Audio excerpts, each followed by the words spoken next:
এই কোরবানির সাথে দুইজন নবীর ঘটনা ওতপ্রোতভাবে জড়িত। একজন হচ্ছে সাইয়েদনা ইব্রাহিম আলাইহিস সালাতু ওয়াস সালাম, আর হচ্ছে ইসমাইল আলাইহিস সালাতু ওয়াস সালাম। সুবহানাল্লাহ কোন না?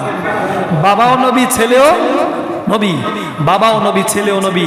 এই দুইজন বাপ বেটাকে দিয়ে আল্লাহ রাব্বুল আলামিন পৃথিবীতে কোরবানির মতো এই পশু কোরবানির যে একটা রসম, যে একটা সিস্টেম, এই সিস্টেম চালু করে দিয়েছেন।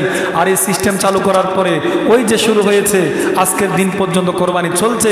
কিয়ামতের এক মুহূর্ত পর্যন্ত এই কোরবানি চলবে কি চলবে না? চলবে। প্রিয় ভাইরা আমার,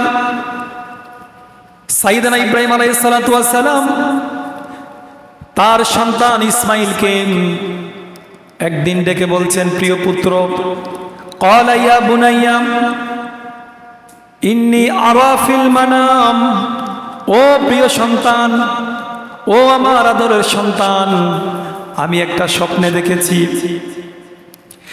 আন্নী আযবাহুকা ফানজুর মাযা তারা, আমি স্বপ্নে দেখেছি আমি তোমাকে আল্লাহর জন্য কোরবানি করে দিচ্ছি। সুবহানাল্লাহ কোন না?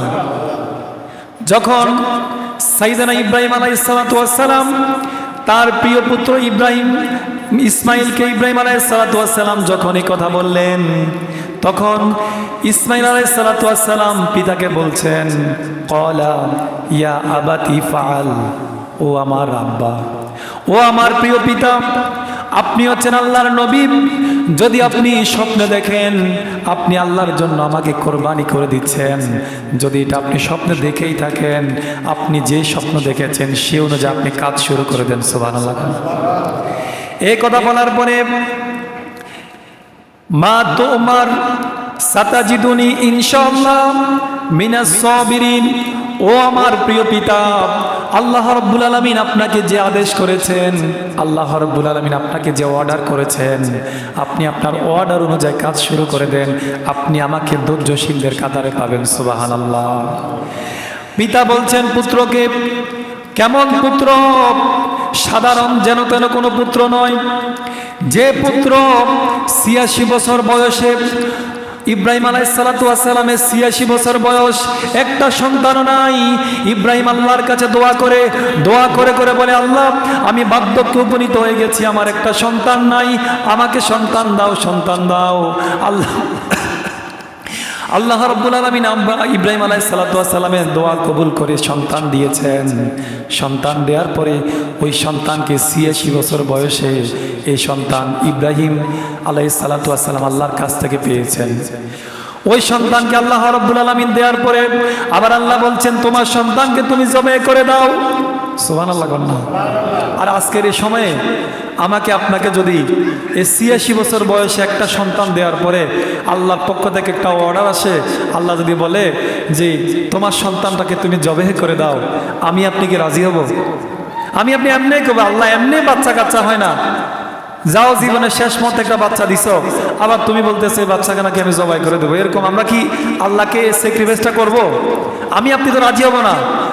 যদি কোনো সন্তান আজকের এই সময়ে কোনো সন্তান যদি পিতা যদি সন্তানকে বলে, বাবা আমি তো স্বপ্নে দেখেছি তোমাকে আমি জবাই করে দিচ্ছি, এখন তোমার অভিমত কি? তখন আজকের যে সন্তানেরা, তখন এই সন্তানেরা বলবে কি জানেন?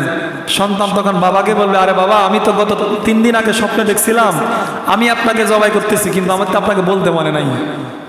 এমনটা হবে না? কিন্তু দেখেন ইব্রাহিম আলাইহিস সালাতু ওয়াস সালাম তো যখন সন্তানকে বলেছিল যে আমি তো স্বপ্নে দেখেছি তোমাকে জবাই করে দিচ্ছি, আল্লাহর জন্য তোমাকে আমি উৎসর্গ করে দিচ্ছি, সন্তান তখন পিতাকে বলেছেন, বাবা আপনি যে স্বপ্ন দেখেছেন আপনার আল্লাহর পক্ষ থেকে অর্ডার অনুযায়ী আপনি কাজ করেন, সাতাজিদুনি ইনশাআল্লাহু মিনাস সাবিরিন, আপনি আমাকে ধৈর্যশীলদের কাতারে পাবেন, আপনি আমাকে নিয়ে এক মুহূর্তের জন্য চিন্তা করবেন না। সুবহানাল্লাহ। তখন ইসমাইল আলাইহিস সালাতু ওয়াস সালাম বলছেন, পিতা ও আমার প্রিয় বাবা, যখন আপনি আমাকে জবাই করবেন আপনি আমার হাত পাগুলো বেঁধে নিবেন। কেন বেঁধে নিবেন বাবা?